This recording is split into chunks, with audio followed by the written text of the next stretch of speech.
ক্যাম্পাসের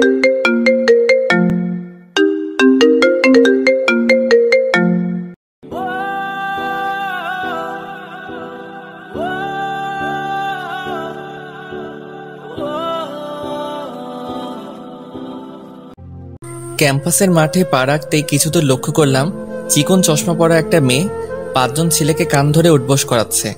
ব্যাপারটা আমার কাছে একটু হাস্যকরই লাগছে। মেয়েটি যেভাবে উঠবোস করতে বলছে আর ছেলেগুলো মেয়েটির কথা শুনে বেকুবের মতো তাই করছে।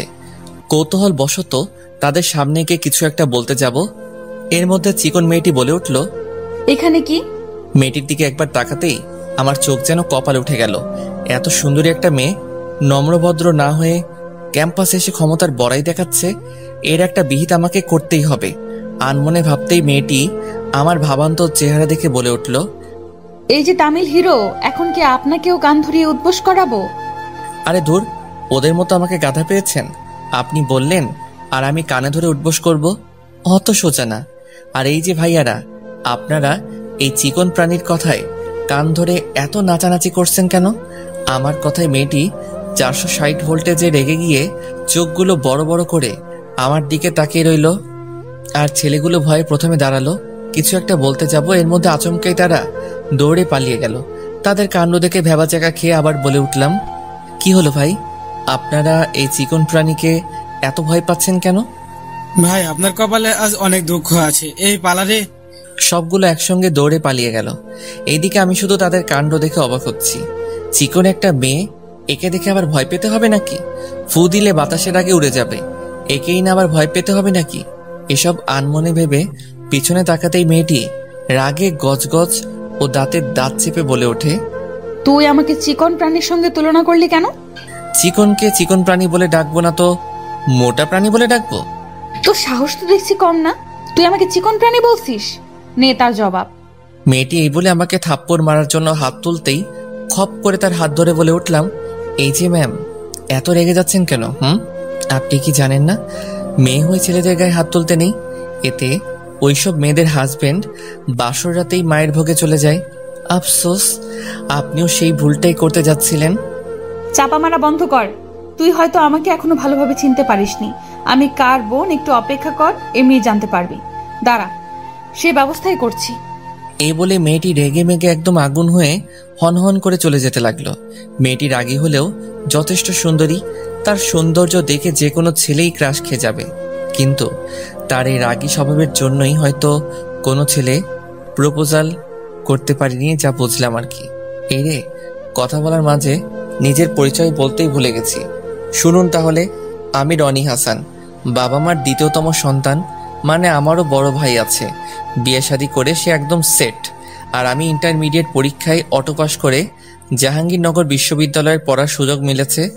ভাগ্য ভালো ছিল, এসএসসিতে নকল করে A+ পেয়েছিলাম, নয়তো এই জাহাঙ্গীরনগর আর চোখে পড়তো না। যাই হোক, বাদ দিন এসব কথা। তো পড়াশোনার সুবাদে আজই প্রথম ক্যাম্পাসে আসলাম। এসেই দেখুন কেমন ঝামেলার সম্মুখীন হতে হলো। এখানে যে অবস্থা দেখছি, চাপাবাজগিরি করেই চলতে হবে, নয়তো সবার হাতের নাগালে জড়িয়ে নাচাবে। এসব ভাবনার বিচ্ছেদ ঘটিয়ে বেঞ্চে বসে আনমনে ফেসবুকে টাইম পাস করছিলাম। এর মধ্যে সে ছেলেগুলো এসে বলল, ভাই, আপনার নাম কি? রনি হাসান, এবার প্রথম বর্ষের স্টুডেন্ট। আপনারা? ও, তাহলে হয়ে গেল, আমরাও সেম ইয়ার। যাক, ভালোই হলো, অল্প সময়ে ক্লাসমেটদের পেয়ে গেলাম। কিন্তু তখন ওই মেয়েটার কথায় আপনারা এত ভয় পাচ্ছিলেন কেন? সে কোথায় তো বলতে এখানে চলে আসলাম। আপনি যার সঙ্গে ফাজলামো করলেন সে কে জানেন? না ভাই, আপনি অনেক বড় ভুল করে ফেলছেন। মেয়েটার সঙ্গে ফাজলামো করা আপনার মোটেও ঠিক হয়নি। মেয়েটির নাম হৃদিতা, আমাদের ক্লাসমেট, এই এলাকার টপ সন্ত্রাসী। সবাই তার ভাইকে মুন্না সন্ত্রাসী বলে চিনে। আর আপনি আজ প্রথম এসেছেন, তাই এসব কিছু চক্র এখনো বুঝেননি। আস্তে আস্তে সব বুঝে যাবেন। তানভীরের কথাটি শুনে আমার তো শরীর রীতিমতো কাঁপা কাঁপা অবস্থা। উপক্রম প্রায় হিরোগিরি দেখাতে গিয়ে নিজেই ফেসে গেলাম।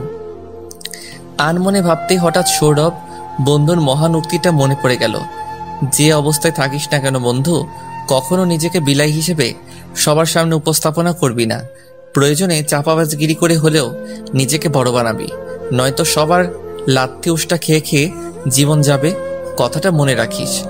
সৌরভ বন্ধুর মহা উক্তিটা স্মরণ করে তাদের উদ্দেশ্যে বলে উঠলাম, আরে ধুর, ও সন্ত্রাসী বোন হোক আর যাই হোক, এসবের অনেক পরোয়া করে না। বিকজ যখন যা সামনে আসে তা খুব ভালো করেই সামলে নিতে পারি। তোমরা শুধু একসঙ্গে থাকলেই হবে। সরি ভাই, আমরা এসবের মধ্যে নেই। দুঃশালা ভিতুর টিম, এত ভয় চললে কি ক্যাম্পাসে ঘোরাঘুরি করতে পারবি? এবার একটু দলবদ্ধ হয়ে শক্তিশালী কর, যাতে কেউ কিছু বললে তার জবাব দিতে পারিস। নিলয়, তুই ঠিকই বলেছিস। ক্যাম্পাসে আমরা নতুন আসছি, কেউ ঠিক মতো চিনে না। এই অবস্থায় ক্যাম্পাসের ছোট বাচ্চারাও আমাদের রেক দিতে বিন্দু মাত্র পিছু পা হবে না। সুতরাং আমি বলি কি, আমরা 6 জন একসঙ্গে দলবদ্ধ থাকাই উত্তম হবে। শফিকের কথায় বাকি 4 জনেও আমার দলে যোগ হয়ে গেল। এত দূরত্বই যে এতগুলো বন্ধু পেয়ে যাব ভাবতেই পারিনি। তাদের সঙ্গে কিছুক্ষণ আড্ডা দিবার পর ক্লাসরুমের দরজার কাছে আসতেই লক্ষ্য করলাম হৃদিতা সহ আরো 6-7 জন মেয়ে হাতে ক্রিকেট খেলার স্ট্যাম্প নিয়ে দাঁড়িয়ে আছে। এই দেখে আমার সঙ্গে তানভীর, শফিক, টফিক যা ছিল সব দূরত্বই কেটে পড়ল। চাপা যতই করি না কেন, আমারও তো একটা মান সম্মান বলতে কিছু একটা আছে। এখন যদি ওদের মতো আমিও কেটে পড়ি তো মান সম্মান তো যাবেই, তার সঙ্গে এতদিনের চাপাবাজগিরির সুনামটাও চলে যাবে। হৃদিতার দল দেখে ভয় পাওয়া সত্ত্বেও বুক ফুলিয়ে ক্লাসরুমে চলে আসলাম। হৃদিতা আমাকে দেখেই রাগে গজগজ করে স্ট্যাম্প হাতে নিয়ে এসে বলে উঠল, তখন আমাকে কি নামে রেখেছিস আরেকবার বল দেখি। হৃদিতার কথার তোয়াক্কা না করে ওর পুরো গ্রুপের উদ্দেশ্যে বলে উঠলাম, কি ব্যাপার আপুরা, আপনারা সবাই দেখছি স্ট্যাম্প হাতে নিয়ে দাঁড়িয়ে আছেন, খেলতে যাবেন নাকি? ফাজিল ছেলে, তুই হৃদিতাকে চিকন প্রাণী বলে সম্বোধন করছিস কেন? চিকনকে চিকন প্রাণী বলে ডেকেছি তো কি এমন মহাভারত অশুদ্ধ হয়েছে? তানিয়া, চেয়ে দেখছিস কি? এই তামিল হিরোকে স্ট্যাম্প দিয়ে ফুটার ফুট কয়েকটা দে, নয়তো আমি দিচ্ছি, দেখ। হৃদিতা এই বলে স্ট্যাম্পটা হাতে শক্ত করে ধরে যেই আমার উপর তুলতে যাবে, খপ করে স্ট্যাম্পটা হাতে নিয়ে বলে উঠলাম, খবরদার, কেউ এই ভুলটা করবেন না। আমি কে তা আপনারা এখনো বুঝতে পারেননি, তাই তো? তো আপনি কে বলুন তো? মুন্না সন্ত্রাসীর ডানহাত কিংবা বন্ধুও বলতে পারেন। এবার নিশ্চয়ই বুঝে গেছেন আমি কতটা খারাপ মানুষ। দিনে দুপুরে মানুষ কাটাকাটি করার অভ্যাস আমার আছে, সেদিক থেকে আপনারা সামান্য মশামাছি মাত্র। মেয়ে বলে সম্মান দিয়ে কথা বলছি, ছেলে হলে তো এতক্ষণ থাপড়ায় কান লাল করে ফেলতাম। পাম মেরে বলতে হৃদিতার সব বান্ধবী স্টেমগুলো ফেলে দিয়ে কিছুটা ভয়ার্ত চেহারায় প্রথমে তানিশা বলে ওঠে, কি আপনি মুন্না ভাইয়ের বন্ধু? হৃদিতা তো মুন্নারই বোন। এই হৃদিতা, বল না। আপনি ভাইয়ার বন্ধু? জি হ্যাঁ, কিন্তু মুন্নার কাছে আমি যতটুকু শুনেছি আপনি অতি নম্রভদ্র একটা মেয়ে, আর ক্যাম্পাসে এসে দেখছি তার পুরোই উল্টো। আচ্ছা, একটু অপেক্ষা করুন, মুন্নার কাছে ফোন দিয়ে ব্যাপারটা পুনরায় শুনছি। এই বলে পকেট থেকে ফোনটা বের করে এমনি কিছুক্ষণ ঘাটাঘাটি করে কানের কাছে নিতেই হৃদিতা প্রাণ জোড়ানো হাসি দিয়ে বলে উঠল, আপনি শুধু শুধু ভাইয়াকে ফোন করছেন? মুন্নারে একটু বলি যে তার বোন ক্যাম্পাসে পড়াশোনার নামে তার ভাইয়ার ক্ষমতার বড়াই করে বেড়াচ্ছে। ভাইয়াকে বলার কি দরকার, সামান্য একটা ব্যাপারই তো। নেক্সট টাইম কাউকে আর হেনস্থা করব না, প্রমিস। আচ্ছা ঠিক আছে, এবারের মতো মাফ করে দিলাম, কিন্তু পরের বার যদি ক্যাম্পাসে কোনো ছেলেকে কান ধরে উঠবোস করতে দেখেছি তো ওই দিন আপনাকেও ওখানে কান ধরে উঠবোস করতে হবে, কথাটি অবশ্যই মনে রাখবেন। এবার আমি আসি। এইদিকে, এই হৃদিতা, আমাদের এখন কি হবে? কি হবে মানে? এই খবিশটার জন্য তো ক্যাম্পাসে কাউকে র্যাগিংও করতে পারবো না দেখছি। দাঁড়া, কালকে ভাইয়ার কাছ থেকে শুনে ব্যাপারটা ক্লিয়ার হচ্ছে। যদি ভাইয়ার লোক হয়ে থাকে তো বেঁচে যাবে, আর যদি আমাদের বোকা বানিয়ে সব চাপা মেরেছে তো ওর খবর আছে। এইদিকে তোর আমার কোন কাজকলা বন্ধুরে, শালা আমাকে বিপদে ফেলে রেখে পালিয়ে এসে পড়লিছে। কি করব বল? এমন সন্ত্রাসী বোনের সঙ্গে কি জেনে শুনে পাঞ্জা নেওয়া ঠিক হবে? যদি একবার মুন্না ভাইয়ের কাছে হৃদিতা তোর কিংবা আমাদের নামে নালিশ করে কি হবে একবার ভেবে দেখেছিস? রাজুর কথা শুনে ইতিমধ্যে হাঁটু কাঁপা কাঁপা অবস্থা উপক্রম প্রায়। তারপরও নিজেকে সংযত রেখে বুক ফুলিয়ে বলে উঠলাম, আরে ধুর, হৃদিতা কিছুই বলতে পারবে না। ওকে আমি এমনভাবে চাপাবাজির চক্রে ফেলেছি, এতে কখনো আর ক্যাম্পাসে তার সন্ত্রাসী ভাইয়ের ক্ষমতার বড়াই করবে না। তো কি এমন চাপা মারলি দোষ? বলছি শোন তাহলে। ব্যাস, বন্ধুর সঙ্গে আড্ডা শেষ করে বাসায় আসলাম। এসেও কেন জানি মেয়েটার রাগ মিশ্রিত চেহারাটাই বারবার ভেসে উঠছে। ইচ্ছা না থাকার পরেও তার কথাই ভাবতে ইচ্ছে করছে, আর সেটা কেন ইচ্ছে করছে তার মানে এখনো খুঁজে পারছি না। যাই হোক, এই মেয়ের ধারের কাছেও যাওয়া যাবে না। একবার যদি মুন্না ভাইকে আমার সম্বন্ধে কিছু একটা বলে তো সে আমাকে জিন্দা কবর দিয়ে দিবে। না বাবা, এসবের মধ্যে নিজেকে জড়ানো যাবে না। আমি পড়াশোনা করতে আসছি, সেটাই বরং করব। পরের দিন ক্যাম্পাসে চলে আসলাম। তানভীর, শফিক, রাজু কাউকে পেলাম না। এদিক সেদিক তাকিয়ে দেখলাম হৃদিতাও নেই। দেখে চিন্তামুক্ত লাগছে। প্রফুল্ল মনে ক্যাম্পাসের মাঠে বসে আনমনে ফেসবুকে টাইম পাস করছি। এর মধ্যে হৃদিতা ও তার বান্ধবীদের নিয়ে আমার সামনে হাজির। কিছু একটা বলতে যাব, এর মধ্যেই হৃদিতাই বলে উঠল, কিরে, কাল না ক্লাসরুমে খুব বড় গলায় বলেছিলি তুই ভাইয়ার ডান হাত? কই, ভাইয়াকে তোর নাম জিজ্ঞেস করলে ভাইয়া বলল রনি নামে আমাদের দলে কোনো সন্ত্রাসীই নেই। এই রে, এত জলদি হৃদিতা ওর ভাইয়ের কাছ থেকে সব শুনে ফেলছে। এখন তো চাপাবাজি করার কোনো সুযোগই নেই দেখছি। আনমনে ভাবতেই তানিয়া বলে ওঠে, আমাদের সঙ্গে ফাজলামো করার জন্য তোকে এখন ক্যাম্পাসের সবার সামনে কান ধরে 50 বার উঠবোস করতে হবে। নে, জলদি শুরু কর। এ কেন 50 বার কান ধরে উঠবোস করতে বলছে? মান সম্মান তো যাবেই, তার সঙ্গে বন্ধুদের কাছে হাসি তামাশার পাত্র হতে হবে। কিন্তু এখন কি কথা বলে কেটে পড়া যায় সেটাই তো ভেবে পাচ্ছি না। এসব ভাবতেই হৃদিতা প্রচন্ড রেগে বলে, এখন তুই কান ধরবি নাকি ভাইয়াকে ডেকে এনে তোর রাম ধুলাই দিব?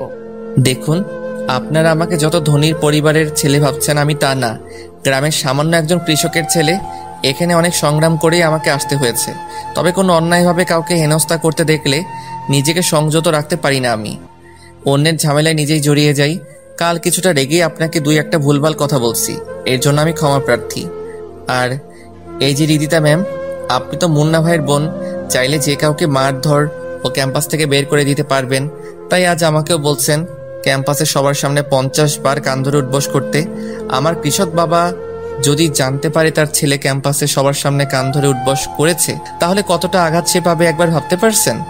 আপনার সন্ত্রাসী ভাইয়ের ক্ষমতার বড়াই দেখিয়ে আমাদের মতো অসহায় গরিব সাধারণ ছেলেকে অসম্মানের মুখে ফেলে দিয়েন না প্লিজ। সরি, আমাদের ভুল হয়েছে। আমরা আসলে এত কিছু বুঝে উঠতে পারিনি। আমি এত কিছু বুঝে উঠতে পারিনি, সরি। যদি পারেন তাদের সঙ্গে বন্ধুত্ব করে নিন, আর না পারলে তাদের সঙ্গে অন্তত হেনস্থা করেন না প্লিজ। আমার ইমোশনাল ডায়লগ শুনে হৃদিতা, তানিয়া তারা দুজনেই প্রায় আধো খান না। কথাগুলো কিভাবে বলছি তা আমি নিজেও জানি না। সেদিনকার পর থেকে হৃদিতাকে ক্যাম্পাসে কোনো ছেলেকে হেনস্থা করতে দেখিনি। যাই হোক, আমি তো হৃদিতাকে রীতিমতো পাশ কাটিয়ে চলেছি। জেনে শুনে তো আর আগুনে পা রাখা সম্ভব না। এভাবেই কিছুদিন কেটে গেল। এর মধ্যে প্রায় সবাই সঙ্গে প্রায় বন্ধুত্ব হয়েছে, কিন্তু হৃদিতার সঙ্গে বন্ধুত্ব করেনি। হৃদিতাও কখনো আগ বাড়িয়ে কথা বলতে আসেনি। তো একদিন ক্লাস শেষে গেটে এসে দাঁড়িয়ে ফোন ঘাঁটতেছি, হঠাৎ হৃদিতা এসে বলল, রনি কেমন আছো? ভালো। আপনি কেমন আছেন? আচ্ছা, তুমি আমাকে আপনি বলে সম্বোধন করছো কেন? না, এমনি। ভাইয়ার কথা ভেবে ভয় পাও নাকি? এই এলাকার সবাই তো আপনার ভাইকে দেখে ভয় পায়, তাহলে আমি কেন পাবো না? ক্যাম্পাসে প্রথম যখন আসলে তখন তো হিরো হিরো ভাব ধরে চলেছ। তখনও তো জানতে আমি মুন্নার বোন, তারপরও দুষ্টামো ফাজলামো করেছো। তো এখন কি এমন হলো যে আমার সঙ্গে দেখা হলে কথাই বলছো না, পাশ কাটিয়ে চলে যাচ্ছ? তার মানে ভাইয়াকে দেখে তুমি একটু বেশি ভয় পাও। আপনি ঠিকই ধরেছেন। আমি আসলে ঝামেলায় পড়তে চাই না, সাধারণভাবে চলতেই বেশি পছন্দ করি। আমি মুন্নার বোন বলে ক্যাম্পাসে সবাই আমাকে পাশ কাটিয়ে চলে। আমিও না বুঝে তাদের সঙ্গে মিসবিহেভ করেছি, এতে তারা আমার ধারের কাছেও আসেনি। ওই দিন তোমার কথাগুলো শুনে আমি একদম পাল্টে গেছি। তা আমি খুব ভালো করে লক্ষ্য করেছি। বাহ, তুমি আবার আমাকেও ফলো করো? না মানে ক্লাসমেট হিসেবে ওইটুকু ফলো করার অধিকার আমার আছে। আচ্ছা, আমি কি তোমার বন্ধু হতে পারি? অবশ্যই, কিন্তু ভয় পাবার কিছু নেই। ভাইয়া সন্ত্রাসী হলেও কখনো আমার ফ্রেন্ডদের উপর আক্রমণ করে না, বুঝলে? ও আচ্ছা। আজ থেকে আমরা ফ্রেন্ড, ওকে? আর আমাদের মাঝে আপনি তুমি বলে কেউ কাউকে সম্বোধন করা চলবে না, ঠিক আছে? ওকে। হৃদিতার সঙ্গে এভাবে বন্ধুত্ব হয়ে যায়, সেই সঙ্গে ফেসবুক অ্যাকাউন্টেও। ক্যাম্পাসে থাকলে তো আড্ডা হতোই, বাসায় থাকলে মেসেঞ্জারে কথা হতো। কিছুদিনের মধ্যে হৃদিতার সঙ্গে যে এত গভীর বন্ধুত্ব হয়ে যাবে তা আমি কখনো কল্পনাও করিনি। তাহলে চলুন এবার ক্যাম্পাসে ঘটনায় যাওয়া যাক। ক্লাসে মনোযোগ সহকারে স্যারের লেকচার শুনছি। হঠাৎ পিছনের দিকে চোখ সরাতে লক্ষ্য করলাম হৃদিতা আমার দিকে এক নজরে তাকিয়ে আছে। চোখে ইশারা দিয়ে বললাম, আমার দিকে তাকিয়ে এসিস কেন? রিদিতা মাথা নাড়িয়ে বলল, না এমনি। রিদিতার কাণ্ড দেখে আনমনে হেসে আবার স্যারের লেকচারে মনোযোগ হলাম।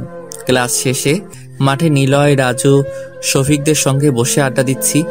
এর মধ্যে রিদিতা এসে বলল, রনি তুই ফ্রি আছিস? কেন?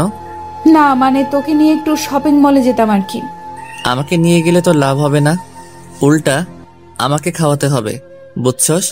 ঠিক আছে তুই যা, খেতে চাস তাই খাওয়াবো এবং তোকে সারপ্রাইজও দিব।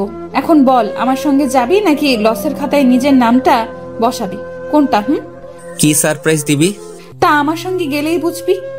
আচ্ছা চল চল, দেরি হয়ে যাচ্ছে। বাহ, সারপ্রাইজের কথা শুনে আড্ডা থেকে চট করে উঠে পড়লি দেখছি। তুই যাই বলিস না কেন, সারপ্রাইজ পেতে আমার প্রচুর ভালো লাগে। জি, এবার চলুন। রাস্তায় এসে রিদিতা নিজের প্রাইভেট কারে না উঠে রিক্সা থামালো। দেখে বলে উঠলাম, তোদের গাড়ি থাকতেই তুই রিক্সা থামালি কেন? রিক্সা করে যেতে আমার ভালো লাগে, তাই রিক্সা থামালাম। ও এই ব্যাপার।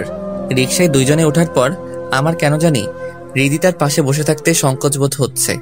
আর এইদিকে রিদিতাও আমার হাত জড়িয়ে ধরে রেখেছে। দেখে ফাইজলামো করে বলে উঠলাম, আমরা দুইজন দুই রিক্সায় গেলেই বেশি ভালো হতো। দুই রিক্সায় কেন? না মানে তুই যেভাবে আমার হাত জড়িয়ে ধরে রেখেছিস, এতে বাহিরের মানুষজন দেখে ভাবছে আমরা স্বামী স্ত্রী রিক্সায় করে ঘুরছি। এ কথা বলা মাত্রই রিদিতা আমার হাত ছেড়ে দিয়ে লজ্জামাখা সুরে বলে উঠল, ফাজলামো করিস না তো। ফাইজলামো কই করলাম, সত্যি তো কইলাম। তুই সবসময় একটু বেশি করিস, তাই না? না, আগে ঠিক বেশি বুঝতাম না, তবে ইদানিং শুরু করেছি আর কি। অত বেশি বোঝা ভালো না চান্দু। জি, এইভাবেই রিদিতার সঙ্গে দুই এক কথা বলে শপিং মলে আসলাম। আমি আমার মতো ফোন ঘাঁটতে লাগলাম। রিদিতা আমার হাতে ফোনটা দেখে রাগান্বিত হয়ে বলে ওঠে, সারাক্ষণ শুধু ফোন নিয়ে থাকতে হবে নাকি? তোকে নিয়ে আসলাম এক কাজের, আর তুই করছিস কি? তুই তো জানোসই আমার চয়েস বেশি, একটা ভালো না। ভালো হতে হবে না, তুই আমার পাশে থাকলেই হবে। আচ্ছা ঠিক আছে চল। রিদিতার আচরণে আমি তখনই অবাক হলাম যখন ওর কোনো কিছু না কিনে বলল, রনি এই পাঞ্জাবিটা দেখ তো কেমন। তোর বয়ফ্রেন্ডকে গিফট করবি তো নিয়ে নে, একদম ফাটাফাটি হবে। তুই না সবসময় বেশি বুঝোস। ভেবেছিলাম পাঞ্জাবিটা তোকে গিফট করব, এখন আর করবই না। আরে রেগে যাচ্ছিস কেন? মজা করে কথাটা কইছি, বিশ্বাস কর। ফাজিল একটা। এই বলে রিদিতা আমার হাতে পাঞ্জাবি তুলে দিল। ব্যাস, আমিও খুশি মনে পরিধান করে নিলাম। রিদিতা আমার পরনে পাঞ্জাবি দেখে মুগ্ধ হয়ে বলে উঠল, পাঞ্জাবিতে তোকে দারুণ মানিয়েছে দেখছি। সত্যি ভালো লাগছে নাকি পাম দিচ্ছিস? সত্যি অনেক ভালো মানিয়েছে। এখন চল রেস্টুরেন্টে খেতে যাব। তোর জন্য কিছু কিনলি না? আরেকদিন কিনবো, এখন চল রেস্টুরেন্টে খেতে যাব, অনেক ক্ষুধা লেগেছে। রিদিতার আচরণে কিছুই বুঝতে পারলাম না। শপিং মলে আসলো ওর দরকারে, এসে আমাকে পাঞ্জাবি গিফট করলো, নিজের জন্য কিছুই কিনলো না। যাই হোক, আমাকে পাঞ্জাবি গিফট করেছে, এতেই আমি খুশি। তারপর রিদিতা আমাকে রেস্টুরেন্টে নিয়ে গেল। প্রফুল্ল মনে খাবারগুলো খাচ্ছি, হঠাৎ 5-6টা প্রাইভেট কার রেস্টুরেন্টের সামনে এসে দাঁড়ালো। রেস্টুরেন্টে যা লোকজন ছিল সব আস্তে আস্তে বের হয়ে গেল। তাদের কাণ্ড দেখে আমার খাবারগুলো গলায় নামছে না। থতমত খেয়ে রিদিতাকে জিজ্ঞেস করলাম, প্রাইভেট কারে কে আসছে রে? কে আবার? আমার ভাইয়া এসেছে। এটা কিন্তু ঠিক না রিদিতা, তোর ভাই কেন এখানে আসবে? রিদিতা আমার ভয়ের তো চেহারা দেখে বলে উঠল, রেস্টুরেন্টে খেতে আসছে হয়তো, তুই শুধু শুধু ভয় পাচ্ছিস কেন? ভয় পাবো না তো নাচবো? যদি একবার এখানে আসে তখন। আসবে মানে? এসে পড়েছে, এই দেখ ভাইয়া এইদিকেই আসতেছে। হাই ভাইয়া। রিদিতা, তুই খাওয়া দাওয়ার প্রতি বেখেয়াল এভাবে চলাফেরা করিস কেন? সকালে এত করে বললাম ব্রেকফাস্ট করে যেতে, আমার কথা না শুনে এখন নে রেস্টুরেন্টে এসে খাচ্ছিস। মানে ভাইয়া তুমি হঠাৎ এইখানে? তোকে ফলো করে এখানে আসছি। কখন থেকে লক্ষ্য করছি এই ছেলে শপিং মল থেকে রেস্টুরেন্ট পর্যন্ত তোর সাথেই আছে। কে এই ছেলে? রিদিতার সঙ্গে কথা বলার পর হঠাৎ আমার দিকে তাকিয়ে মুন্না বলল, এই ছেলে তোমার নাম কি? মুন্নার ভাইয়ের গভীর কণ্ঠ শুনে ভয়ে ভয়ে উত্তর দিবার আগেই মুন্নার ভাই ধমক দিয়ে বলল, এই ছেলে তোর নাম কি বলছিস না কেন? মানে আমার নাম রনি হাসান। তো রিদিতার সঙ্গে রেস্টুরেন্টে কেন? রিদিতা ওর ভাইয়া রাগান্বিত হওয়া দেখে স্বাভাবিক করার জন্য বলে ওঠে, ভাইয়া তুমি রেগে যাচ্ছ কেন? রনি তো আমার শুধুমাত্র বন্ধু, এছাড়া কিছুই না, বিশ্বাস করো প্লিজ। এ কথা আগে বলবি তো, শুধু শুধু আমাকে রাগিয়ে দিচ্ছিলি। ভেবেছিলাম এই ছেলে তোকে কথার জালে ফাঁসাচ্ছে। না ভাইয়া, তেমন কিছুই না। রনি খুব ভালো ছেলে, এছাড়াও ও আমার খুব ভালো বন্ধু। ও আচ্ছা, সরি ব্রাদার, আমার আসলে মাথা ঠিক থাকে না, কখন কাকে কি বলে ফেলি তা আমি নিজেও জানি না। ইটস ওকে ভাইয়া।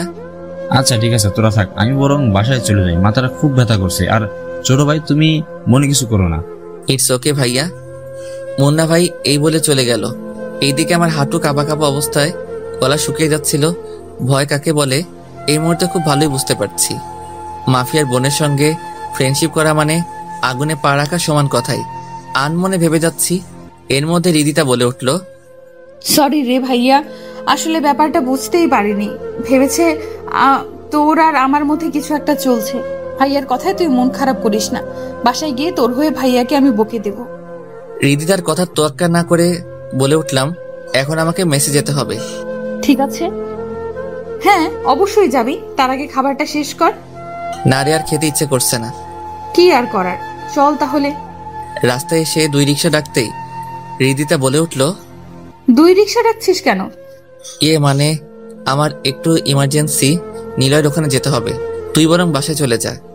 রিদিতা আমার ব্যাপারটা খুব ভালো করে বুঝতে পেরে বলে উঠল, আচ্ছা ঠিক আছে, মেসে গিয়ে আমাকে ফোন দিস। ওকে। রিদিতাকে অন্য রিক্সায় পাঠিয়ে কেমন জানি শান্তি শান্তি লাগছে। এতক্ষণ তো পুরো ভয়ে ছিলাম। এতদিন এলাকার লোকজনের কাছ থেকে শুনে আসছি, আজ নিজেই দেখলাম কথা বলার মাঝে হুট করে রেগে যায়। দিনে দুপুরে মানুষজন মেরে ফেলতে যে পরোয়া করে না। যদি কোনো ভুল ত্রুটির জন্য মুন্না ভাই আমাকেও আক্রমণ করে, তখন তো আমি শেষ। তার থেকে রিদিতার সঙ্গে বন্ধুত্বই শেষ করতে হবে। জেনে শুনে বিপদের মুখে পা রাখা মোটেও আমার জন্য কাম্য হবে না। যেই ভাবা সেই কাজ। যোগাযোগের মাধ্যমগুলোতে এক সবগুলোতেই রিদিতাকে ব্লক করে দিলাম। এইদিকে, ভাইয়া তুমি কিন্তু কাজটা মোটেও ঠিক করনি। আরে বাবা, সরি বলছি তো। সরি বললে কি হবে, ও তো তোমাকে এমনি অনেক ভয় পায়, আজ আবার তুমি ওকে শাসিয়েছো।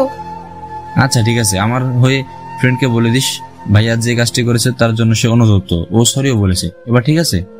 ওকে ভাইয়া, আমি এক্ষুনি মেসেঞ্জারে বলে দিচ্ছি। রিদিতা এই বলে তার রুমে চলে গেল। ল্যাপটপ ওপেন করে মেসেঞ্জারে টেক্সট দিতে গিয়ে অবাক দৃষ্টিতে তাকিয়ে বলে ওঠে, কি ব্যাপার, আমাকে ব্লকে রেখেছে কেন? দাঁড়া, ফোন দিয়ে এক্ষুনি তোর 12টা বাজিয়ে দিচ্ছি। এই বলে ফোনটা বের করে কল দিল, কিন্তু ওপাশ থেকে ব্যস্ত দেখালো। হতাশ হয়ে ফোনটা বালিশের উপর ফেলে দিতে যাব, হঠাৎ মেসেজের শব্দ পেয়ে রিদিতা তড়িঘড়ি করে ফোনের স্ক্রিনে তাকিয়ে লক্ষ্য করে অচেনা নাম্বার থেকে একটা মেসেজ আসছে। আগ্রহ নিয়ে পড়তে লাগলো, রিদিতা, তুই হয়তো আমার উপর এখন ভীষণ রেগে আছিস, কেননা অকারণে একটা মানুষকে যোগাযোগের মাধ্যম থেকে ব্লকে রাখা তার সত্যি রাগান্বিত হওয়া একটা ব্যাপার। সেই জায়গায় থেকে তুই মোটেও ব্যতিক্রম নস। যাই হোক, এবার মূল কথায় আসি। তুই তো জানিস আমি অনেক দূর থেকে এখানে পড়াশোনা করতে আসছি। বাবা মারও কঠোরতম নিষেধ, ক্যাম্পাসে যেন কোনো প্রকার ঝামেলা না পাকাই। এছাড়া তুই তোর ভাইয়ের রাগ সম্পর্কে ভালোই জানিসই, কখন কি থেকে কি করে ফেলে তা সে নিজেই জানে না। তাই আমি সিদ্ধান্ত নিয়েছি, তোর আর আমার বন্ধুত্বের সম্পর্ক এখানেই শেষ। ক্যাম্পাস দেখা হলেও প্লিজ আমার সঙ্গে কোনো প্রকার কথা বলতে আসিস না। আল্লাহ হাফেজ, ভালো থাক। রিদিতা মেসেজটি পড়ে এতটাই রাগ উঠে যায় যে রনিকে সামনে পেলে সে খাঁচায় চিবিয়ে খেয়ে ফেলবে।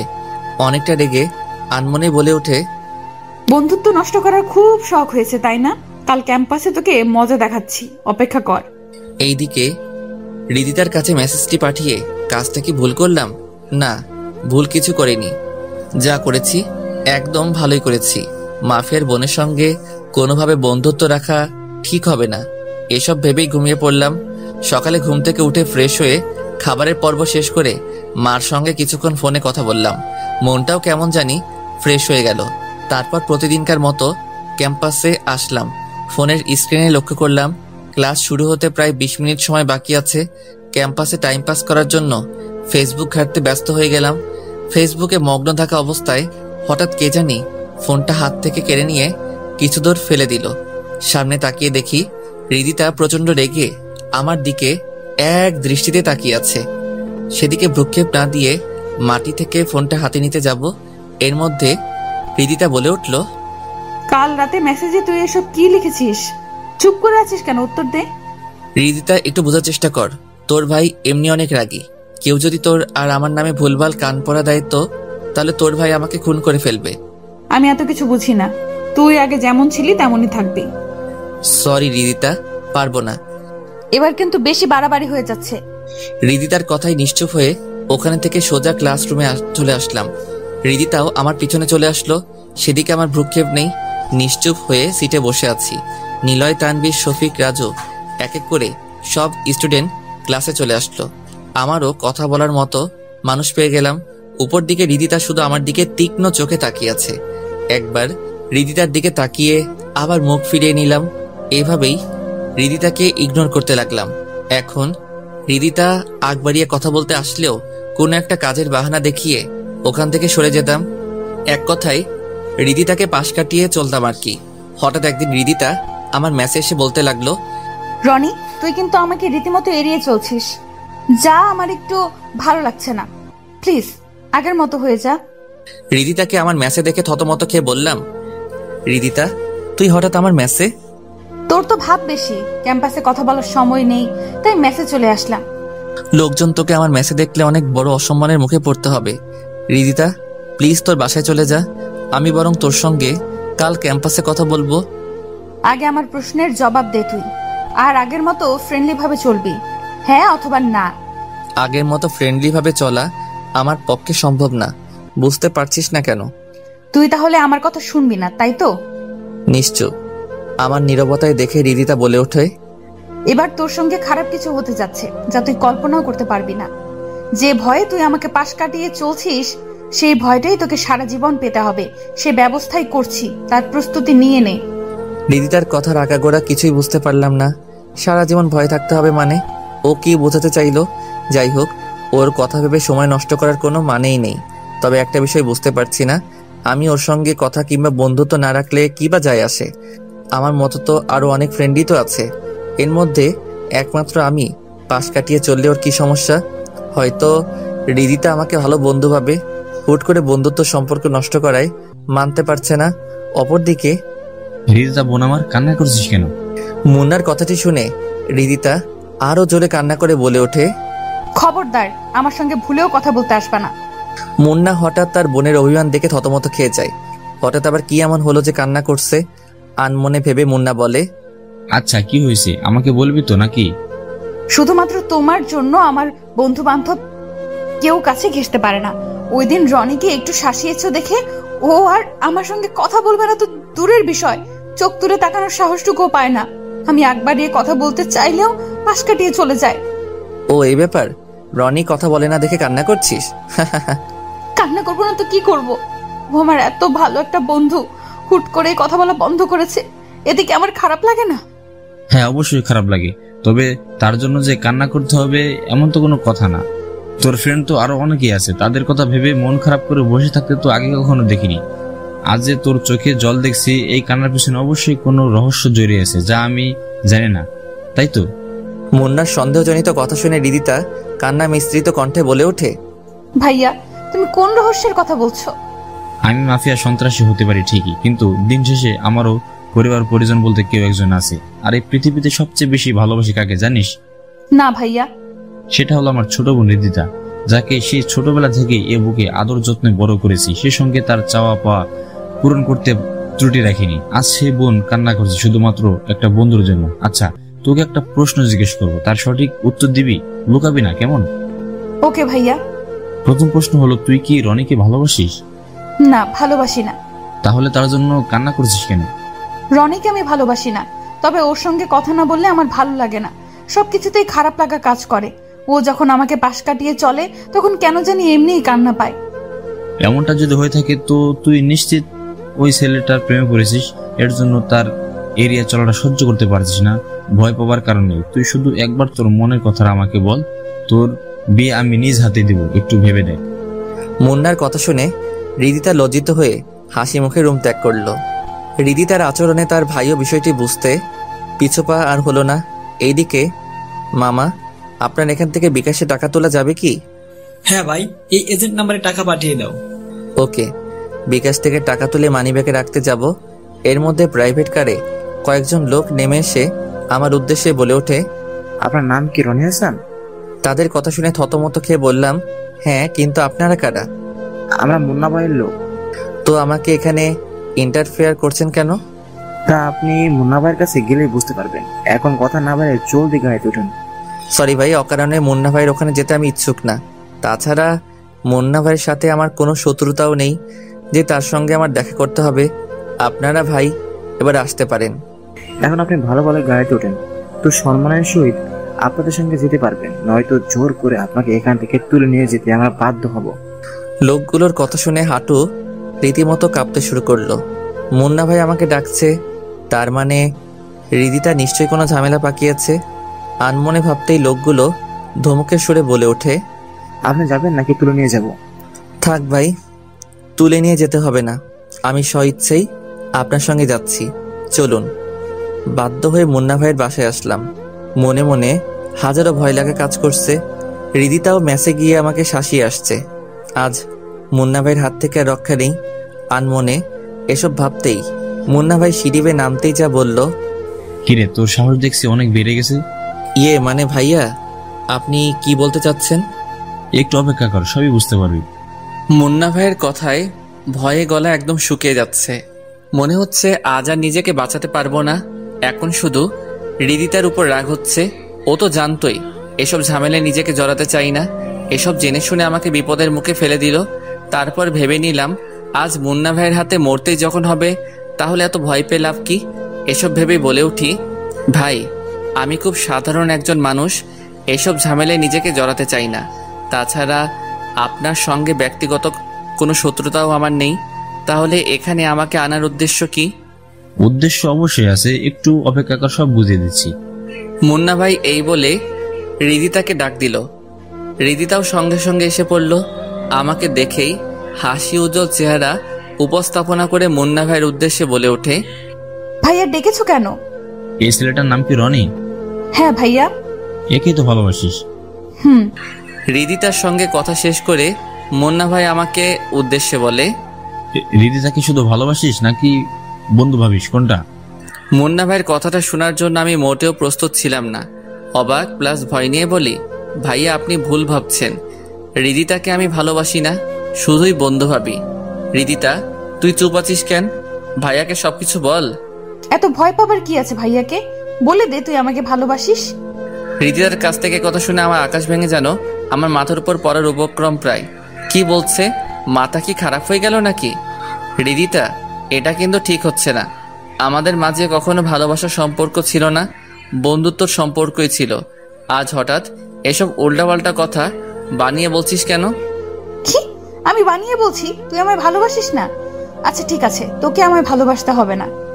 হৃদিতা এই বলে ছোট বাচ্চাদের মতো কান্না করে তার রুমে চলে গেল। এইদিকে হৃদিতার চোখের জল দেখে মুন্না ভাই রাগান্বিত হয়ে আমার শার্টের কলার চেপে ধরে বলে ওঠে, আমার বোনের চোখে জল দেখলে আমার মাথা ঠিক থাকে না, ইচ্ছা করছে তোকে এখানে শেষ করে দেই। ভাই আপনি বিশ্বাস করুন, আমার আর হৃদিতার মাঝে কোনো ভালোবাসার সম্পর্ক ছিল না। ও বানিয়ে এসব বলছে। হৃদিতা আমার শুধু বোন না, ও আমার মেয়ের মতো। ছোট থেকে যখন যা চেয়েছে তাই এনে দিয়েছি, এবারও তার আবদার আমি পূরণ করব, আর এই 2 দিনের মধ্যেই। জয়নাল, বিয়ের সমস্ত আয়োজন প্রস্তুত কর, কালকেই এদের বিয়ে সম্পন্ন করবে ইনশাআল্লাহ। জি আচ্ছা ভাই, বরং এখনই ডেকোরেশন এবং লাইটিং পুরো বাড়ি আলোকিত করার ব্যবস্থা করছি। মুন্না ভাইয়ের কাছ থেকে বিয়ে নামক শব্দটি শুনে পায়ের নিচে মাটি যেন সরে গেল। পরিশেষে মাফিয়ার বোনকে বিয়ে করতে হবে? না, কোনোভাবেই সম্ভব না। এই বিয়ে আমি করতে পারবো না। আনমনে ভেবেই বলি, ভাইয়া আপনি ভুল সিদ্ধান্ত নিয়েছেন, হৃদিতাকে আমি বিয়ে করতে পারবো না। মুন্না ভাই রাগান্বিত সুরে বলে ওঠে, ছোট ভাই এত বেশি বুঝিস না, তাহলে নিজের জীবনটা কিন্তু হারাতে হবে। এবার মনের মধ্যে ভয় ঢুকে গেল। নিমিষে চুপ হয়ে গেলাম। সন্ত্রাসীর পালায় পড়েছি, তাদের কথার প্রতিবাদ করলেই নিশ্চিত জীবন হারাতে হবে। তার থেকে চুপ করে থাকাই শ্রেয়। একদিন পর বিয়ের সকল নিয়মকানুন মেনে আমার আর হৃদিতার বিয়ে সম্পূর্ণ হয়ে গেল। বিয়েতে সকল বন্ধু বান্ধব উপস্থিত ছিল, শুধু আমার পরিবার আর আত্মীয় স্বজনরাই উপস্থিত ছিল না। তাদের কথা ভেবে খুব খারাপ লাগছে। হৃদিতা ওর জিতকে প্রাধান্য দিয়ে হয়তো আমাকে বিয়েটা করতে বাধ্য করেছে, কিন্তু আমার মনের অবস্থা একবারও বুঝতে চেষ্টা করলো না। ছাদের কিনায় এসে আনমনে ভাবছি, পড়াশোনা করতে এসে বিয়ের চক্রে যে এভাবে পড়ে যাব তা কখনো কল্পনা করেনি। ওইদিকে বাবা মা ভাইয়া ভাবি তারা হয়তো আমার বিয়ের কথা জানতে পারলে অনেক কষ্ট পাবে। এখন এসব ভেবেই বা কি হবে? বিয়ে তো আমি স্বইচ্ছায় করিনি, আনমনে ভেবে পিছন দিকে ফিরে তাকাতেই নিলয়, তানভীর, তানিয়া তাদেরকে দেখতে পেলাম। চুপ হয়ে আছি দেখে তানিয়া বলে ওঠে, কিরে মন খারাপ করে আছিস কেন? এটা তোরাই ভালো জানছস। রনি প্লিজ মন খারাপ করিস না। হৃদিতা তোকে আগে থেকেই পছন্দ করত, যার কারণ ও নিজে আগ বাড়িয়ে তোর সঙ্গে বন্ধুত্ব করেছে। এইসব কিছুই ভালোবাসার সাথে করেছে। মুন্না ভাইকে নিয়ে হৃদিতাও অনেক ভয় পেত যদি তোর সত্যি কোনো ক্ষতি করে ফেলে। এই ভয়ে ভালোবাসার কথাটিও প্রকাশ করেনি, বরং তোকে বুঝতেও দেয়নি। ইভেন আমাকেও অনেকদিন পর জানিয়েছে। পরিশেষে তুই কি করলি? মুন্না ভাইয়ের সামান্যতম ধমকানিতে হৃদিতাকে ইগনোর করতে শুরু করলি। তোর এই ইগনোর করাটা সত্যি নিতে পারছিল না। তারপর আর কি, হৃদিতা ওর ভাইকে সবটা বলে, প্ল্যান করেই তোকে ব্ল্যাকমেল করে বিয়েটা করে ফেলে। তানিয়ার কথা শুনে আমি যেন আকাশ থেকে পড়লাম। হৃদিতা আমাকে সত্যি সত্যি ভালোবাসতো, আর আমি কিছুই টের পেলাম না। তবে হৃদিতাকে একটু শাস্তি ভোগ করতেই হবে। আমাকে ভয় দেখিয়ে বিয়েতে মত নিয়েছে, এর শাস্তি যদি না দেই তো কেমনে কি? কিরে কোথায় হারিয়ে গেলি? তানিয়ার কথায় ভাবনার ঘোর কেটে গেল। মানে কি যেন বলছিলি? কিছুই না, তুই এখন বাসর ঘরে যা। রাত প্রায় 12টা বাজতে গেল। ওইদিকে বেচারা হৃদিতা তোর অপেক্ষায় প্রহর গুনছে মনে হয়। ধ্যাৎ তেরি, আমি আছি টেনশনে, তুই আছিস ফাইজলামন মুডে। বন্ধু লেট করছিস কেন? যা বিড়ালটা আগে ভাগে মিরায়, নয়তো হাত ছাড়া হয়ে যাবে। তানিয়া, নিলয়, তানভীর তারা আমাকে নিয়ে দুষ্টামি ফাইজলামও করছে। এর মধ্যে হঠাৎ হৃদিতা ছাদে এসে কোনো কথা না বলে আমার হাত ধরে টেনে রুমে নিয়ে গিয়ে দরজা বন্ধ করে বলে ওঠে, এই যে হিরো, আমাকে এখানে বসিয়ে রেখে ছাদে আড্ডা দিচ্ছিলেন কেন? মন চাচ্ছিল তাই ছাদে আড্ডা দিচ্ছিলাম, তাতে তোর কি? এখন থেকে আমার ওই সব, বুঝলেন? হৃদিতার হাসি উজ্জ্বল চেহারা দেখে বুঝতে পারলাম সে অনেকটাই আনন্দিত, কিন্তু আমি কেন জানি আনন্দিত হতে পারছি না। মন খারাপ নিয়ে বিছানায় বসে পড়লাম। আমার চেহারায় বিষণ্ণতা প্রতিচ্ছবি দেখে হৃদিতা বলে ওঠে, সরি, আমি আসলে তোকে এতটা প্যারা দিতে চাইনি। তোর ইগনোর করাতে আমি সত্যি অনেক আপসেট হয়ে যাচ্ছিলাম। ভাবতাম এই বুঝে আমার কাছ থেকে একেবারে দূরে সরে যাচ্ছিস। হৃদিতার অনুশোচনায় কথাটি শুনে তার দিকে তাকিয়ে বলে উঠি, তুই আমাকে যে ভালোবাসতি একথা একবারও প্রকাশ করসনি। আমাকে একবার জিজ্ঞেস করে তো জানতে পারতি, তা না করে এমন এক কাণ্ড করে ফেললি, তা সত্যি অবিশ্বাস্য। আমার ভালোবাসার কথা তোকে বললে কি হতো? উল্টো কোনো কিছু না ভেবে আমাকে না করে দিতি, কারণ আমার ভাই সন্ত্রাসী বলে, আর ভাইয়াকে তুই অনেকটাই ভয় পাইতি। এর জন্যই তোকে ভালোবাসার কথাটা বলতে পারি নাই। তা না হয় বুঝলাম, কিন্তু বিয়ের বিষয়টি এত জলদি করলি কেন? তুই জানছস না আমি এখন স্টুডেন্ট, বাবার টাকায় চলছি, তার সঙ্গে লেখাপড়াও করছি। এখন তো আমার ভবিষ্যৎটাও অন্ধকার হয়ে গেল দেখছি। তোর এই পাগলা মতে আমার রঙিন লাইফটা এখন সাদা কালোতে পরিণত হয়ে গেল। রাগে পুরো শরীরটা রিডি করছে। মন চাচ্ছে হৃদিতাকে কষে কয়েকটা থাপ্পড় মেরে দেই, কিন্তু ওর সন্ত্রাসী ভাইটার জন্য পিছপা হতে হচ্ছে। নিজের রাগ নিজের মাঝে ধামাচাপা দিতে হচ্ছে। ধুর, লাইফটাকে শেষ করে দিল। এসব ভেবে কম্বল মরিয়ে চোখ বুজে ফেললাম। কিছুক্ষণ পর হৃদিতা আমাকে জড়িয়ে ধরে কানের কাছে এসে বলে, ঘুমিয়ে পড়ছিস কেন? আজ না আমাদের বাসর রাত? কথাটা শেষ হওয়ার মাত্রই হৃদিতাকে ঝটকানি মেরে সরিয়ে দিয়ে বললাম, কিসের বাসর রাত? আজ আমার মরণ রাত। আমার কথা শুনে হৃদিতার হাসি উজ্জ্বল চেহারা নিমিষেই মলিন করে বলে, ছি, এসব অলক্ষণে কথা মুখে আনতে নেই। বুঝতে পারছি আমার উপর তোমার অনেক রাগ জমে আছে। চাইলে আমাকে আঘাত করে তোমার রাগ নিবারণ করতে পারো, বাধ্য দিব না। কিন্তু রাগের ঘোরে এসব অলক্ষণে কথাবার্তা বলো না প্লিজ। হৃদিতার আদো কান্না চেহারা দেখে এবার বুঝতে পারলাম মেয়েটা সত্যি আমাকে অনেক ভালোবাসে। ভালোবাসা ছাড়া এরকম পাগলামি করা সম্ভব না। এমন মেয়েকে লাইফ পার্টনার হিসেবে পেয়ে মন্দ হয়নি। তারপর ও আমাকে আরেকটু বাজিয়ে দেখতে হবে সে কতটা আমায় ভালোবাসে। আনমনে ভাবতে হৃদিতা আদো কান্না সুরে বলে, কি ভাবছো? হৃদিতাকে কাঁদানোর জন্য বললাম, ভাবছি কি করে নিজের জীবন শেষ করা যায় সেই চিন্তাই করছি, কিন্তু নিজের জীবন নিজ হাতে তো শেষ করা সম্ভব না, তাই অন্য কোনো উপায় ভাবতেছি। বাসর রাতে সবাই কত রোমান্টিক কথা বলে, আর তুমি আমাকে এসব বলে কাঁদাতে যাচ্ছ? তোর সঙ্গে কথা বলার আমার বিন্দুমাত্র ইচ্ছে করছে না। কখনো আমার কাছ থেকে ভালোবাসা পাবি না, স্ত্রী হিসেবে আমার কাছে অবহেলিত হয়ে থাকবি। এই বলে কম্বল আর বালিশ নিয়ে সোফায় ঘুমিয়ে পড়লাম। চোখ বুঝতে ঘুমের রাজ্যে কখন হারিয়ে গেছে তা নিজেও জানি না। সকালে পাখির কিচিরমিচির শব্দ শুনে ঘুমটা ভেঙে গেল। চোখ মিলে পাশে তাকাতে লক্ষ্য করলাম হৃদিতা সোফায় বসা অবস্থায় ঘুমিয়ে আছে। একদম বাচ্চাদের মতো নিষ্পাপ লাগছে। এমনিতেই অনেক রূপবতী, ঘুমানো অবস্থায় তার রূপের ঝলক আরো বৃদ্ধি পেয়েছে। ইচ্ছা না থাকার পরেও তার কপালে চুমু এঁকে দিতে হঠাৎ নড়ে চড়ে উঠে দেখে জলদি ওখান থেকে সরে যেতে চাইলেই পিছন দিক থেকে হৃদিতা বলে ওঠে, রাতেই না বললেন আমাকে একটুও ভালোবাসবেন না, এখন আবার লুকিয়ে কিস খাওয়া হচ্ছে তাই না? এই রে ধরা খেয়ে গেলাম। ঘুমিয়ে তো ছিল, টের পেলো কেমনে? নাকি আমার আগে ঘুম ভেঙেছে? যাই হোক, কোনো এক কথা বলে বিষয়টা ধামাচাপা দিতে হবে। মানে তোর কপালে মশা বসেছিল, তাই মশাটাকে মারাতেই কাছে গিয়েছিলাম, এছাড়া অন্য কিছু না। জনাব, আপনার মনে দুষ্টুমি হৃদয় হয়েছে, তা আমি ভালো করেই বুঝতে পারছি। এই বলে আমার একদম নিকটে এসে বলে, এত সংকোচ বোধ করছো কেন গো? আকপিচ তো আমার কাছেই তোমাকে ধরা দিতে হবে। অসম্ভব, তোকে আমার স্ত্রী হিসেবে মেনে নিচ্ছি না। মেনে তো আপনাকে নিতেই হবে জনাব। হৃদিতা, বাহিরে বের হ, আর কত রোমান্স করবি? দরজার ওপাশ থেকে তানিয়ার কথাটি শুনে হৃদিতা আমার কাছ থেকে চট করে সরে গেল। হৃদিতার কাণ্ড দেখে আনমনে হেসে উঠলাম। আমার হাসি দেখে হৃদিতা বলে, কি হলো, হাসতেছো কেন? এমনি। দরজার ওপাশ থেকে তানিয়া দরজা ধাক্কা মেরে বলে ওঠে, কিরে, দরজা খুলবি নাকি ভেঙে ভিতরে আসবো? আরে আসতেছি, দাঁড়া। এই বলে দরজা খুলে দিল।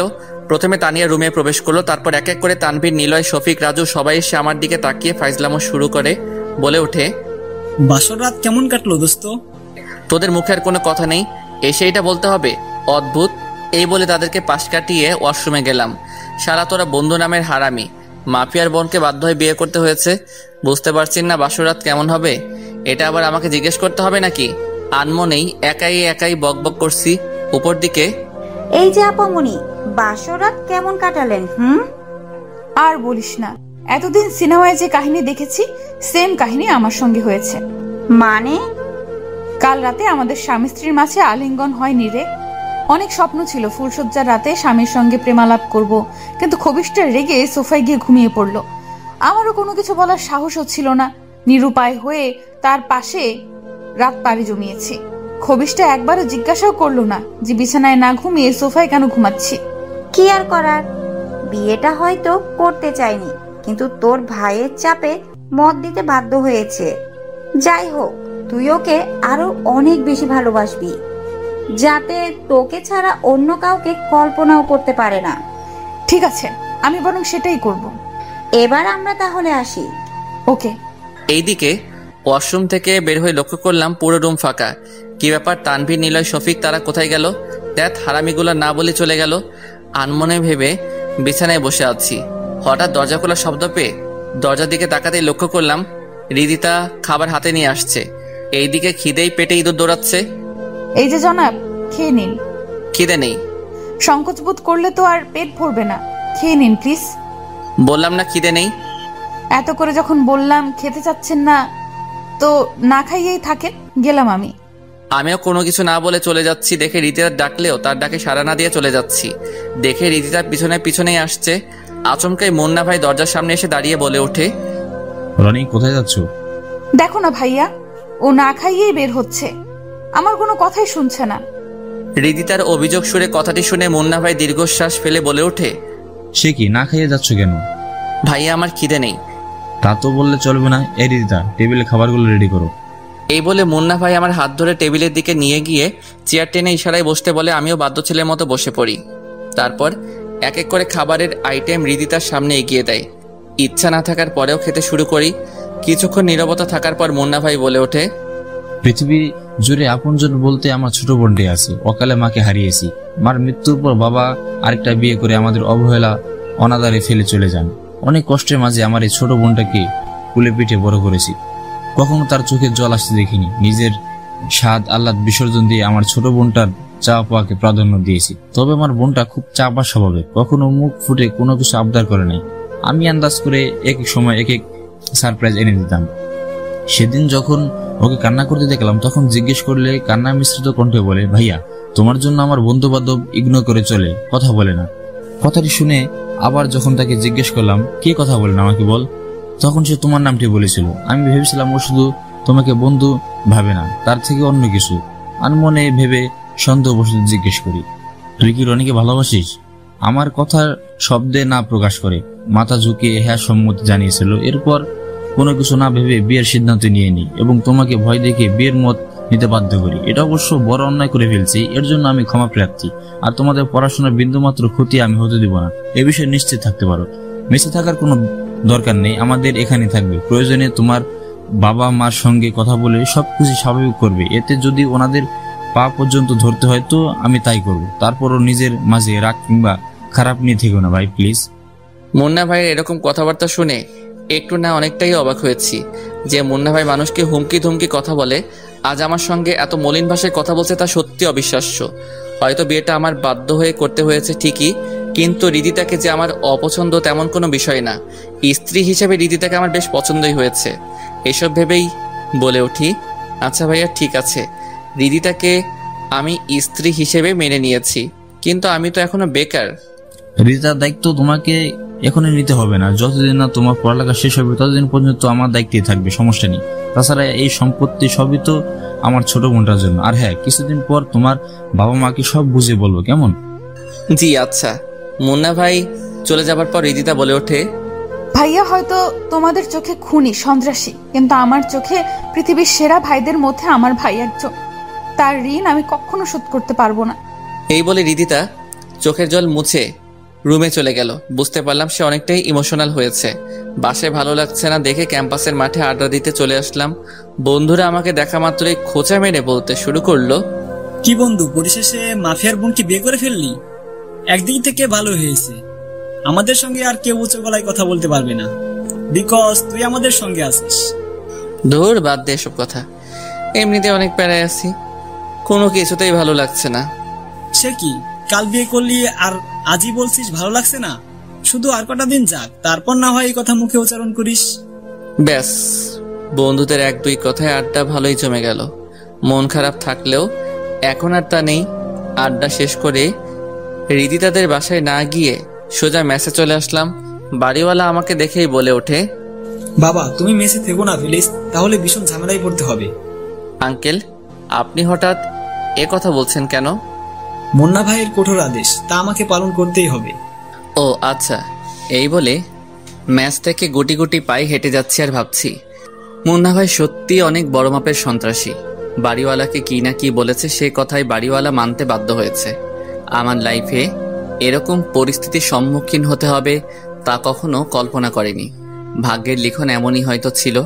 আনমনে ভাবছি আর গুটি গুটি পায়ে হেঁটে যাচ্ছি। হঠাৎ পকেটে রাখা ফোনটা কেঁপে উঠল। পকেট থেকে ফোনটা বের করে স্ক্রিনে লক্ষ্য করলাম রিদিতার কল। গুরুত্ব না দিয়ে কেটে দিলাম।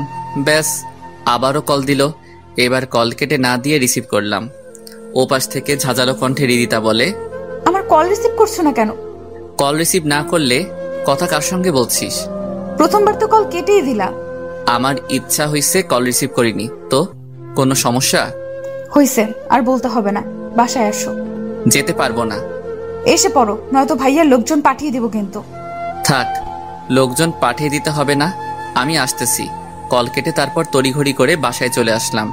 রুমে এসে রিদিতাকে কিছু একটা বলতে যাব, এর মধ্যে রিদিতা আচমকাই এমন একটা কাণ্ড করলো তা সত্যি অবিশ্বাস্য। রুমে এসে রিদিতার উদ্দেশ্যে বলে উঠলাম, আমাকে এইভাবে হাতের নাগালে নাচাচ্ছিস কেন? আমার প্রশ্নের উত্তর না দিয়ে রিদিতা বলে ওঠে, চোখটা একটু বন্ধ করো তো। হঠাৎ চোখ বন্ধ করব কেন? প্লিজ বন্ধ করোই না, সারপ্রাইজ আছে। আচ্ছা ঠিক আছে, চোখ বন্ধ করলাম, তবে বেশিক্ষণ থাকতে পারবো না। ওকে। রিদিতার কথা মতো চোখ বন্ধ করা মাত্রই রিদিতার ঠোঁটের উষ্ণতা অনুভব করলাম, তবে বেশিক্ষণ না। চোখ মেলে তাকানো মাত্রই রিদিতা দৌড়ে পালিয়ে গেল। এইদিকে রিদিতার ঠোঁটের উষ্ণতা পেয়ে কেমন যেন একটা ঘোরের মাঝে পড়ে গেলাম। এরকম একটা কাণ্ড করবে তা সত্যি অবিশ্বাস্য বলে মনে হচ্ছে। এখন শুধু ঘুরে ফিরে রিদিতার ঠোঁটের উষ্ণতাই পেতে ইচ্ছা করছে। পালিয়ে যাবে কোথায়? আমার সামনে তোকে আসতেই হবে, তখন আমিও তার বদলা ভালোভাবেই নিব। রুম থেকে বের হয়ে রিদিতাকে আশেপাশে খুঁজতে লাগলাম। চারদিকে চোখ বুলিয়ে নিলাম, কোথাও নেই। ফোন বের করে কল দেওয়া মাত্র কিচেন রুম থেকে রিদিতার ফোনটা বেঁচে উঠল। তারপর এদিক সেদিক না তাকিয়ে কিচেন রুমে গিয়ে লক্ষ্য করলাম খুব মনোযোগ সহকারে রান্না করছে। তার হাতের নাগালে ফোন কল টোন বাজছে, সেদিকে কোনো ভ্রুক্ষেপ নেই। আমিও কম কিসের, শুট করে পিছনে গিয়ে রীতিতাকে জড়িয়ে ধরলাম। আচমকায় জড়িয়ে ধরাতে কেঁপে উঠে প্লাস তুতলিয়ে বলে, কে? আপনার হাজবেন্ড। আচ্ছা, হঠাৎ কি মনে করে আমার কাছে আসলেন? আমার বউটাকে একটু আদর করতে চলে আসলাম, ব্যাস। কথাটি শুনে রীতিতা আমার কাছ থেকে নিজেকে ছাড়িয়ে নেবার চেষ্টা করে বলে ওঠে, না না, আদরের কোনো দরকার নেই, দেখছো না রান্না করছি, ছাড়ো আমাকে। ছাড়বো না।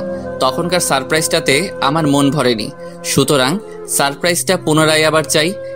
কিচেন রুমে এসে আপনাকে এত রোমান্টিক হতে হবে না, কেউ দেখে ফেললে লজ্জায় মুখ দেখাতে পারবো না, ছাড়েন বলছি। এত সুন্দরী বউ পাশে থাকলে সবাই রোমান্টিকই হবে, তাহলে আমার কি দোষ? এই বলে রীতিতার ঠোঁটের উষ্ণতা নিতে যাব, হঠাৎ গরম চেনি হাতে চেপে ধরাতে চট করে রীতিতার কাছ থেকে সরে গিয়ে বলে উঠি, বউ না ডাকাত, একটু কাছে এসেছি বলে গরম চেনির ছ্যাক দিতে হবে? ধুর, তোর কাছে আসাই আমার ভুল হয়েছে। মানা করার পরেও শুনছিলাম না কেন? ঠিক আছে, ভুল আমারই হয়েছে, আপনি রান্না করেন। এই বলে রেগে মেগে কিচেন রুম থেকে চলে আসলাম। ধুর, মুডটাই নষ্ট করে দিল।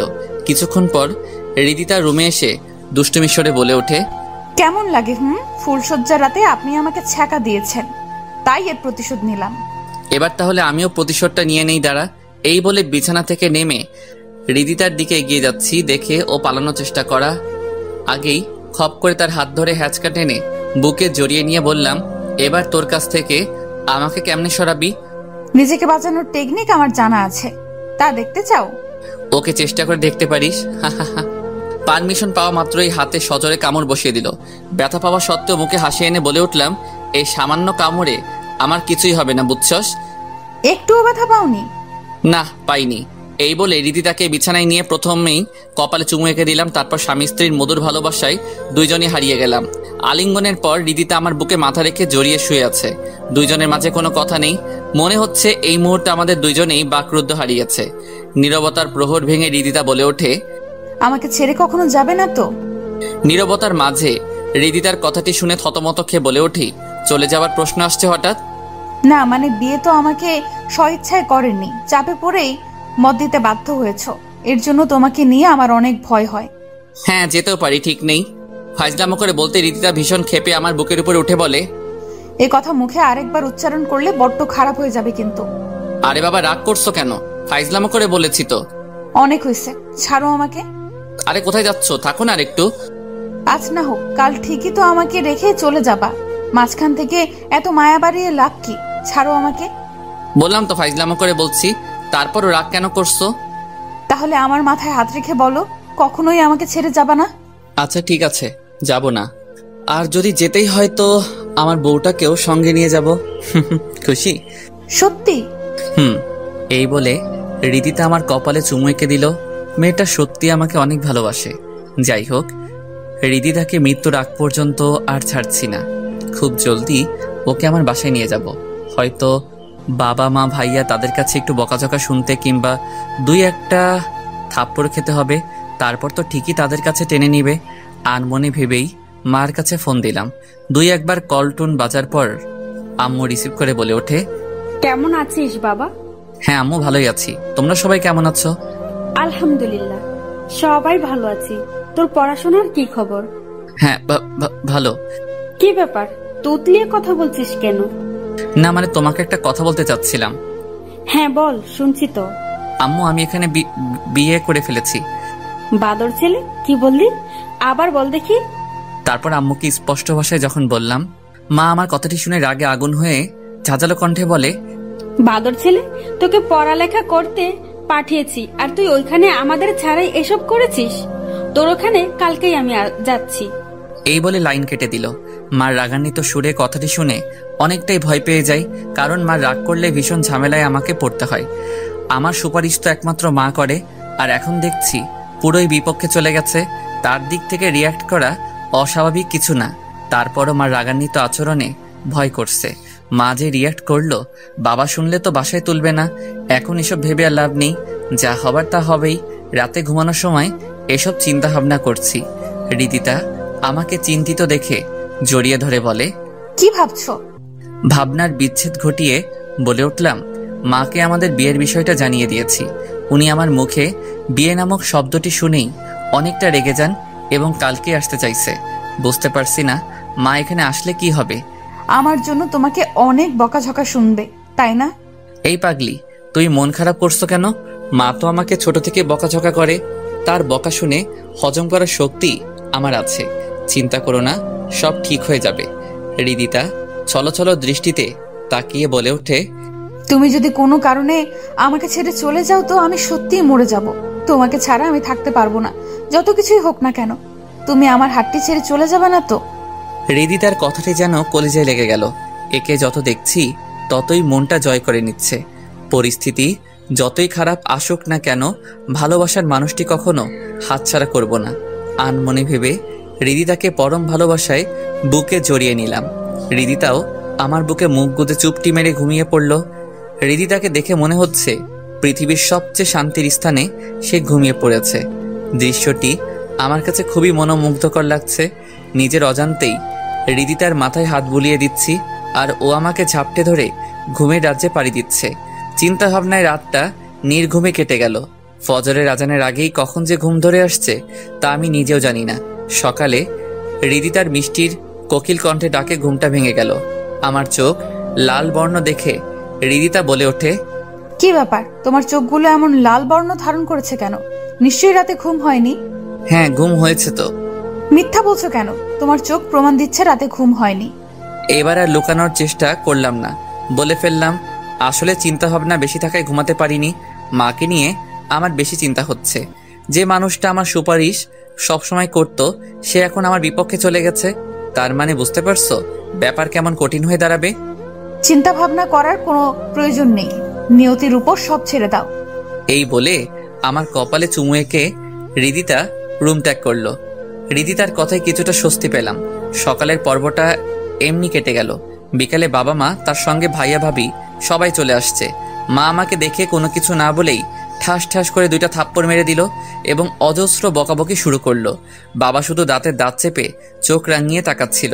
ভাইয়া ভাবি তারাও আমাকে বোঝাতে লাগলো কাজটি আমি মোটেও ঠিক করিনি। কিছুক্ষণ এভাবে পরিস্থিতি গরম থাকলো। মুন্না ভাই এসে সমস্ত ঘটনাই বাবা মাকে বলল এবং ক্ষমা চাওয়ালো। ভাইয়া ভাবির সুপারিশে মা আর অমত পোষণ করলো না। পরিশেষে বলে উঠল, যা হবার তা হয়েইছে, এখন আমার ছেলের বউকে দেখতে চাই, সে কই? মার কথা শুনে চারদিকে চোখ বুলিয়ে নিলাম। হৃদিতা নেই। তারপর রুমে গিয়ে লক্ষ্য করলাম ফ্লোরে হাঁটু মোড়ে কান্না করছে। বুঝতে পারলাম সম্পর্ক ভেঙে যাওয়ার ভয়ে কান্না করছে। তারপর হৃদিতাকে বাবা মার সামনে নিয়ে গেলাম। হৃদিতাকে দেখেই মা নিমিষে ঠান্ডা হয়ে বলে ওঠে, বাহ, বৌমা তো অনেক রূপবতী আছে দেখছি, তবে তার গুণগুলো দেখার বাকি আছে। আন্টি, আমার বোন যেমন সুন্দর তেমন তার মনটা অনেক সুন্দর, আপনাকে অনেক সেবা যত্ন করবে। কি বৌমা, সেবা যত্ন করবে তো আমার? হ্যাঁ মা, অবশ্যই আপনার সেবা যত্ন করব। আমার তো আর মা নেই, মার ভালোবাসাও আমি পাইনি, তবে তার শূন্যতায় অনেক কেঁদেছি। আজ আপনাকে মায়ের আসনে পেয়েছি, সুতরাং আমি আমার সর্বোচ্চ দিয়ে হলেও সৎ আচরণ করব। ব্যাস। হৃদিতার কথাতে মা গলে একদম পানি। তবে বাবা আমার প্রতি একটু নারাজ। তাকে হাত করতে কিছুদিন সময় লাগবে, তা খুব ভালোভাবে বুঝতে পারছি। পরিশেষে হৃদিতাকে আমার পরিবার পরিজন সবাই মেনে নেয় এবং বড় ভাইয়া মুন্না ভাইয়ের উদ্দেশ্যে বলে, এই বিয়ে পুনরায় আবার হবে, আর তা খুব জমজমাট ভাবে। আলহামদুলিল্লাহ, আপনারা বিয়ের বিধি ব্যবস্থা শুরু করুন এবং দুপক্ষের ধুমধাম করে বিয়েটা সম্পন্ন করবে ইনশাআল্লাহ। হ্যাঁ, তাই হবে। 1 সপ্তাহ পর আজ 2 পরিবারের ধুমধাম করে বিয়েটা সম্পন্ন হলো। এবার আমার কোনো মন খারাপ লাগা নেই। মনের মধ্যে অজস্র আনন্দের শিহরণ বয়ে যাচ্ছে। আমার পরিবারে একমাত্র বাবাই শুধু মন খারাপ নিয়ে আছে। হয়তো আমার বিষয়টা মেনে নিতে পারছে না, তবে খুব শীঘ্রই তার রাগ ভাঙিয়ে ছাড়বো। এই যে আমার প্রাণের দেবর, ছাদে একা একা মোবাইলে কি লেখালেখি করছো? ওইদিকে হৃদিতা যে তোমার অপেক্ষায় আদৌ কান্না প্রায়। লেখালেখি বাদ দিয়ে ভাবির উদ্দেশ্যে বলে উঠলাম, না মানে ফেসবুকে টুকটাক গল্প লেখালেখি করি তো, এর জন্য নিজের ঘটনাগুলো গল্প আকারে ফেসবুকে পাবলিশ করছি। ওরে আমার লেখক দেবরে, এখন লেখালেখি বন্ধ করে হৃদিতার কাছে যাও। মেয়েটা অনেকক্ষণ ধরে তোমার অপেক্ষায় বসে আছে। না, আরেকটু লেখা বাকি আছে, এটা শেষ করে যাচ্ছি। এ কথা বলা মাত্রই ভাবি ফোনটা কেড়ে নিল এবং আমাকে জোর করে বাসর ঘরে রেখে বাইরে থেকে দরজা আটকে দেয়। হৃদিতা আমাকে দেখে অভিমানে মুখ ফিরিয়ে নেয়। বিছানায় বসতে যাব, রিদিতা আচমকাই বলে ওঠে, এই খবরদার বিছানায় আসবা না। হঠাৎ রিদিতার রং বদল দেখে বলে উঠলাম, কি ব্যাপার, বিছানায় আমাকে যেতে দিচ্ছ না কেন? প্রথমবার বাসর রাতের কথা মনে আছে? আমাকে যে ছ্যাঁকা দিয়েছো, তাই আজ আমিও তোমাকে ছ্যাঁকা দিব। ওই দিন তো আমার মন মানসিকতা ভালো ছিল না, এটা তো তোমাকে বুঝতে হবে। না, একটুও বুঝবো না। তুমি আমাকে ছ্যাঁকা দিয়েছো, আমিও তাই করব। প্রতিশোধ না নিলে হয় না? এই, তুমি বিছানা থেকে নামবা নাকি আমি সোফায় গিয়ে ঘুমাবো? আরে এরকম করছো কেন? থাকো তোমার বিছানায়। এই বলে রিদিতা সোফায় চলে গেল। এইদিকে আমি বেকুব বনে চলে গেলাম। কি পাগলামো করছে। কিছুক্ষণ যাওয়ার পর রিদিতার কাছে গিয়ে নরম সুরে বললাম, এই রিদিতা, ঘুমিয়ে পড়ছো কেন? বিছানায় আসো। বিরক্ত করো না, যাও এখান থেকে। এবার আর নিজেকে সংযত রাখতে পারলাম না। রিদিতাকে কোলে করে বিছানায় রেখে খুব শক্ত করে জড়িয়ে ধরে বললাম, পাগলামি করে আমাকে কষ্ট দিচ্ছ কেন? সেদিন আমিও একই কষ্টটা পেয়েছিলাম। এখন আমাকে ছাড়ো, নয়তো কিন্তু লোকজন ডাকবো। ডেকে কি বলবা? বলবো তুমি আমাকে বাসর ঘরে মারধর করেছো। ঢাকো দেখি। পারমিশন পাওয়া মাত্র রিদিতা জোরে আওয়াজ করে কিছু একটা বলতে যাবে, অমনি দুই ঠোঁট নিজের দখলে নিয়ে নেই। ওপর দিকে রিদিতা চোখ বুজে ফেললো এবং নিজেকে ছাড়ানোর বৃথা চেষ্টা করতে লাগলো। বাকিটুকু জানতে চাহিয়া লজ্জা দিবেন না, তাদের স্বামী স্ত্রীর ব্যাপার, তারা নিজেরাই সমাধান করুক। আল্লাহ হাফেজ। আবারও দেখা হবে নতুন গল্পে।